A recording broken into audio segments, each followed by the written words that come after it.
For example, she once asked for money to throw a party for a friend. While it might seem like we could easily afford to help her, maintaining our business image was expensive and came with many obligations. We weren't living in luxury, these were necessary parts of our work. Megan, however, was envious and sarcastic, not understanding the true nature of our expenses.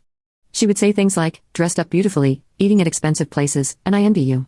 Despite my repeated refusals, Jerry, being her son, would sometimes give in to her requests, thinking it was easier to keep her happy than to deal with the disruption it might cause. If giving her a little money keeps her quiet, then it's worth it, he would say. But Megan's demands only grew recently. She asked for a new dress for an upcoming gathering. When Jerry suggested a more affordable option, she insisted it had to be something fancy and even wanted a matching bag.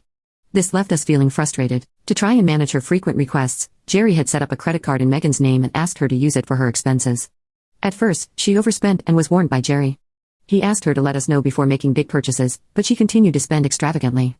This pattern of constant financial demands left both Jerry and me feeling stressed as we tried to balance supporting family with keeping our business strong and sustainable. I found a beautiful ring and couldn't resist buying it, though I regret not telling Jerry first. Unfortunately, the bill was really high. If spending continues like this, maybe it's best to return the card. We simply can't afford these costs. The credit card was in Megan's name, but Jerry was the one managing and paying the bills. Megan seemed to misunderstand the purpose of the credit card, treating it as if there was no limit.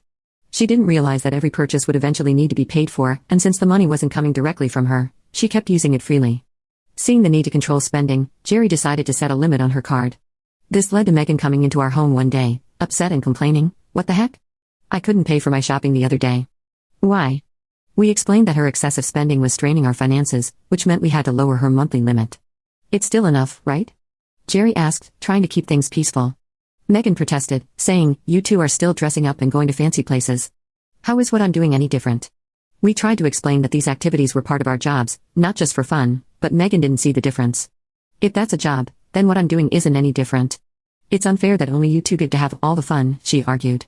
While it's true that our work involves attending events in luxurious venues, these are professional obligations, not leisure. Despite her misunderstandings, setting a spending limit on Megan's credit card seemed to calm things down a bit.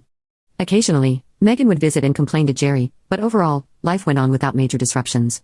As the end of the year approached, an exciting opportunity came up. A foreign brand manufacturer offered us a chance to expand our business by moving overseas. The idea thrilled me, as it could elevate my status as a top-tier designer. Jerry, always supportive, was eager to take the leap. "It's a chance we have to take," he said. However, the idea of moving abroad brought a new concern: Megan. Given her past behavior, we worried she might want to come with us. While living internationally was appealing, the thought of dealing with Megan's demands in a new country was overwhelming. You can watch the second part by pressing share and more.